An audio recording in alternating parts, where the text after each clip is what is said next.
这一段我们要来分享一下我最近自己在录课时遇到的问题。当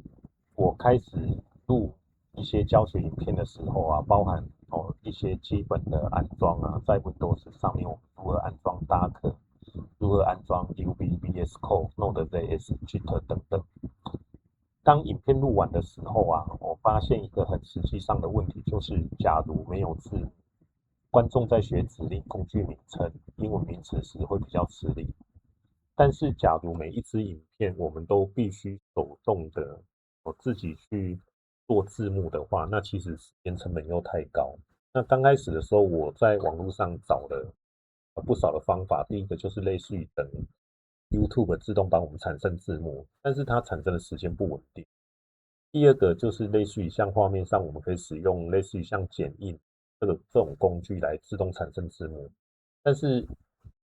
它这种工具它有免费的额度，再来是它也有绘出的限制，或者是它格式不一定适合 YouTube。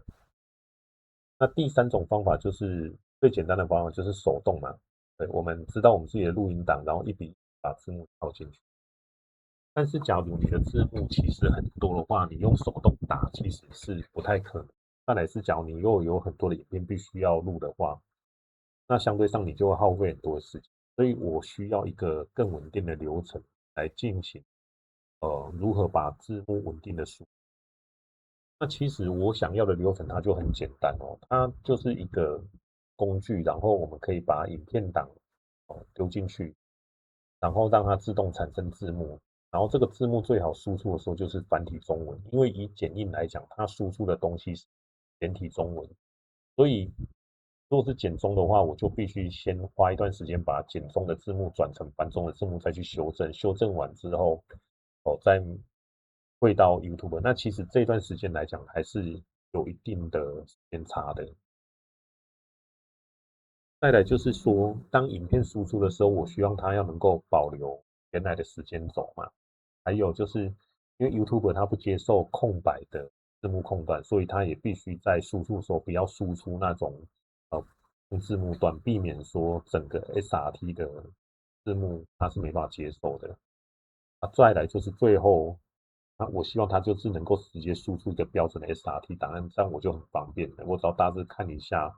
修正完，我就直接可以把它上传上去到 YouTube。这就是我想要的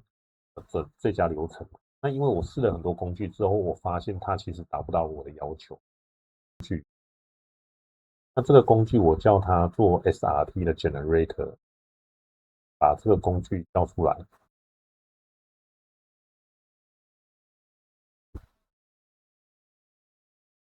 这个工具其实我在设计的时候，我希望它就是一个很简单的界面。那它的界面就是类似于这样，它会跳一个爬爬四重。那对我来讲，我只要把我想要输出影片输出字幕的那个影片，我整个拖进去就好了。或者是我去开启一段影片，就这样开启就好了。然后在这，因为它语言它现今可以支援中文、英文、日文、韩文、西班牙语还有法文之类。我只要在这边选择完这个字幕之后，然后选个语言，然后按 Generate，它就会自动去产生，它就会开始跑。那因为它开始跑，假如说你的电脑有，那速度就快一点了。因为这是一台5年前的笔电，所以它速度就会慢一点。那我们可以看一下哦，当它完成的时候啊，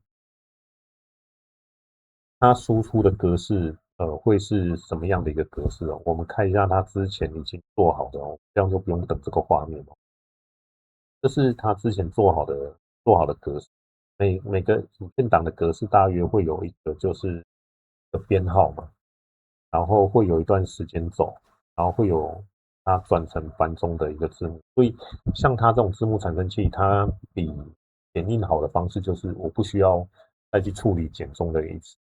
啦。然后再就是繁中字幕，我只要大致看一下，没有什么问题，我就往下做。那整个全部都这样 review 完之后，确认没问题之后，我只要把这个档案存档。那存完档之后，我就可以直接把它上传到YouTube 上面。这样就是完成我整个工作流了。那今天之所以要分享这段，是因为我在后台有收到一些的订阅者，还有一些的之前的朋友，他私讯给我，他跟我讲说，因为我们现在在 YouTube 上面的教学影带，我们都是支援中英日韩四个字幕，然后他们就在问说，为什么我们有办法那么快输出字幕？其实，整个现在的工作流程就是很简单，就是录影完之后，我透过自己写的这个工具，我去产生字幕。那产生字幕完之后，我修正完的第一版，的繁中字幕之后，我丢给呃 Codex，要求 Codex 帮我把这个字幕再输出成另外一版是日文，输出成另外一版是韩文，再输出成另一版是英文，然后在 YouTube 上面我就可以把这四个字幕全部挂上去。这个就是我们今天要跟各位分享的，就是说在录课期间，假如你要快速的去做字幕的做法。